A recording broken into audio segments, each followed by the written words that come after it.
Welcome back, this is Fox. I've had a fair few people ask me about my Enbessa setups, so this is going to be the start in a little series just running through the islands that I've got in Enbessa and the goods that they're making for my scholars. I'm delighted to introduce our new colleague. This first one is my Tapestry Island. There'll be a link in the Facebook page, as I do on most of my videos. This is where I post screenshots of my videos, screenshots of my save. People ask questions and give me ideas for videos. So, yeah, as I said, this is my Tapestry Island. This, at the minute, is creating 65 tons of tapestries per minute. If we have a look what my scholars actually need. They need 32 at the minute, so I'm creating double what I actually need to fulfill my scholars. Bearing in mind I'm using the newspaper to decrease the overall consumption of what the scholars need. So I am currently at 115,000 scholars. So if you use the newspapers like I do, you can feed probably 200,000 scholars off this one island if you wanted to recreate this exactly for yourself. So let's run through it. Obviously, to make tapestries you need indigo and flax, and then you need to make my niece asked me to repair it. linen, and then the linen along with the indigo is where you make the tapestries. So I've got oil coming in from an island in the New World. Look at my routes. All of these islands in Enbessa are being fed by one island in the New World, I believe. So you can see the oil coming in from this island in the New World. That one's going to honey. The rest of them are up here. Tapestries. It's coming from the new capital. Quickly whiz over there. This is my new capital.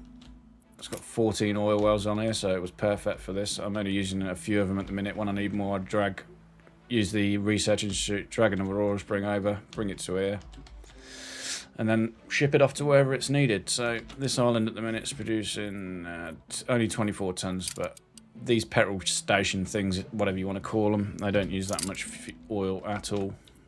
You can see this one's only using 8. So I think that one station's producing, giving enough oil for 3 of these islands at the minute. I think one of them's coming from that honey island down here. I think this is being fed from one of my islands in the old world. But yeah, the oil comes in. I needed to separate it, get it to both the indigo plantations and the flax plantation. So you can see the oil comes in here. Train station. This is the fuel station, which is providing the fuel for the indigo fields. Then got a bridge coming over here. This is the fuel station providing the fuel for flax fields. I like to keep the fuel stations quite out of the way. They don't need to be super close to feed them. If I put it in the middle, it was going to mess up with the farms, get in the way of the trade union. So I always keep it quite out of the way. They cover a great area. You can see this would even go all the way up here. So you don't need to put them right in the centre, taking up space of your trade unions. They just get in your way. It's quite a big building, so I generally keep mine out of the way. Yeah, nothing special really with the farms. They're not. I believe they probably are zero workforce, if I'm honest. Your leadership. I'm using the miraculous plough. This gives a plus 50 productivity, minus 50 workforce. You get a minus 50 workforce from the tractors anyway, so that would have been enough to make it zero workforce on the farms. Using the super seed as you always, because mainly the plus 70% productivity. Patent steel drill. This gives another. A renowned personage has arrived. Why in my notifications can I not turn that off? Visitors, I can. Sorry about that. So yeah, this patent steel seed drill gives another minus 50 workforce, which we don't need, but it gives you a 40% boost. That's why I use it. Excuse me. I would imagine it's exactly the same setup over here. Yeah, the plough, the seed, the drill. So overall, these farms are running at 460% maxed out. That's with the tractor, steel plough, super fertilizer, and the steel drill. So let's look at some numbers. I'm producing 100 tons of flax a minute from that one setup there. I've got 17 linseed farms producing the flax. I'm producing 99 tons of indigo. I'm only using 65, so there's plenty of scope there to use this if I needed to create more tapestries. I doubt very much I will. 200. I'm aiming for 1 million population. 200,000 scholars was my goal, so I'm easily producing enough tapestries here for that. So that's the farms dealt with. Nothing too crazy. This is how I like to do it. I like to keep the trade union centralised, then run the farms outwards. So I always have a central road going up the middle, if you like, linking all of the farms to it, and then them branching out and the fields going outwards. It works better than trying to sort of, I don't know, I've tried many different ways. This always works the best to me. Let's see, I've got 2 farms here. They're going outwards in their own lane on the green pastures. The irrigation speaks for itself. I do the same sort of thing. Keep the minimum gap between them so that they're covering the most land. Run the line straight outwards. You're going to see this same sort of idea imprinted over most of my islands. The water pumps are boosted by trade union themselves. You can see this one is covering both, luckily. The advanced gate sluice, the Binyam's floodgate, and the stop gate. These 3 you can buy very easily at the trader over here, the Katima's Harbour. Look, there's the advanced gate. If you keep rolling, you get all 3 pretty easily. They come up. It doesn't normally take long to get all 3. If you keep rolling, look, there's the stop gate, the uncommon one. The rare one comes up pretty good as well. Doesn't cost much to get these. That gives you the maximum output for the irrigation system. So, how many of these have I got? I've got 1, 2 water pumps being affected by one there. Is that it? Surely that's not it. No, and 2 here. So yeah, 1 trade union affecting those 2.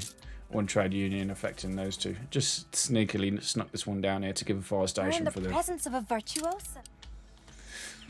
For the people. So yeah, that's the farms done.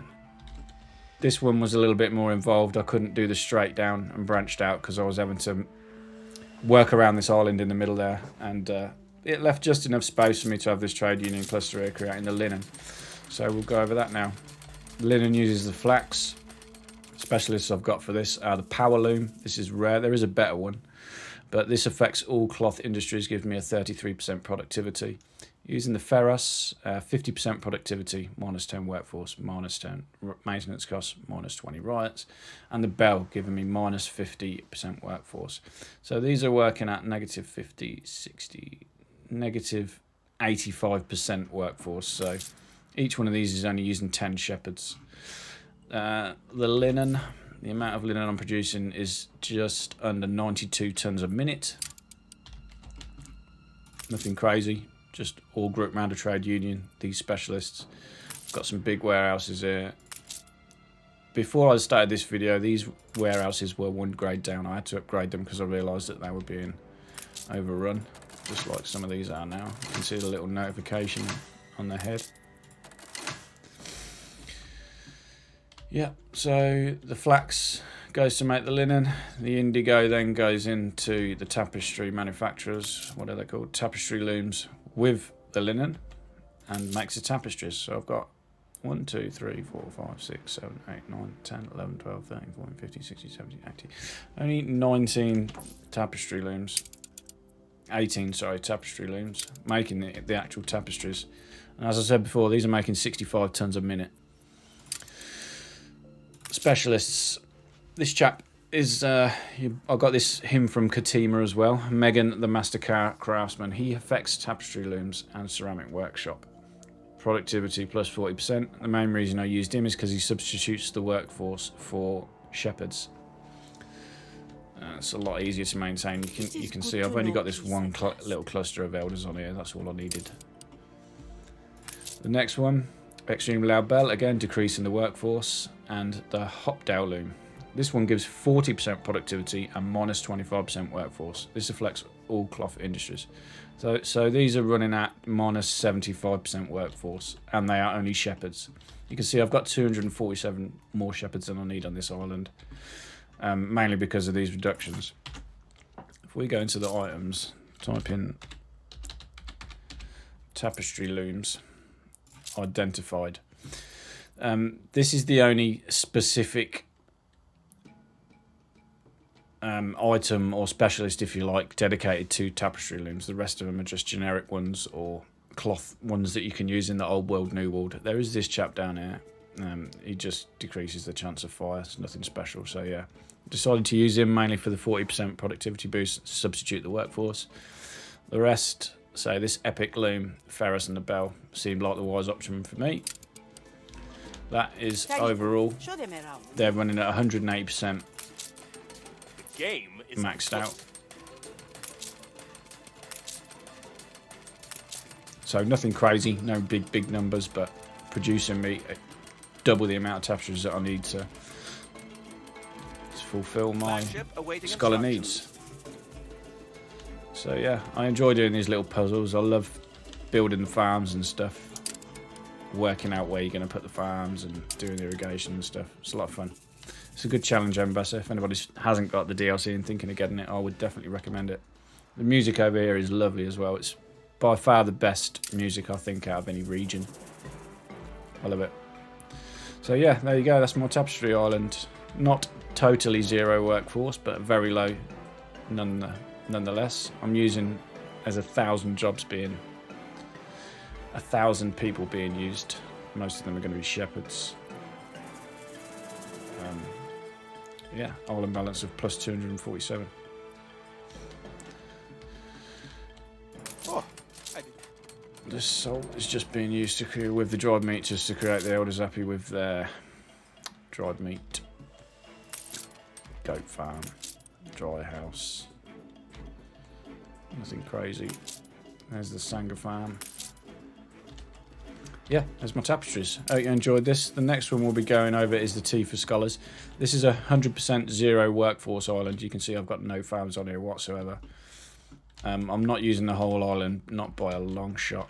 This is producing me 93 tons of tea a minute.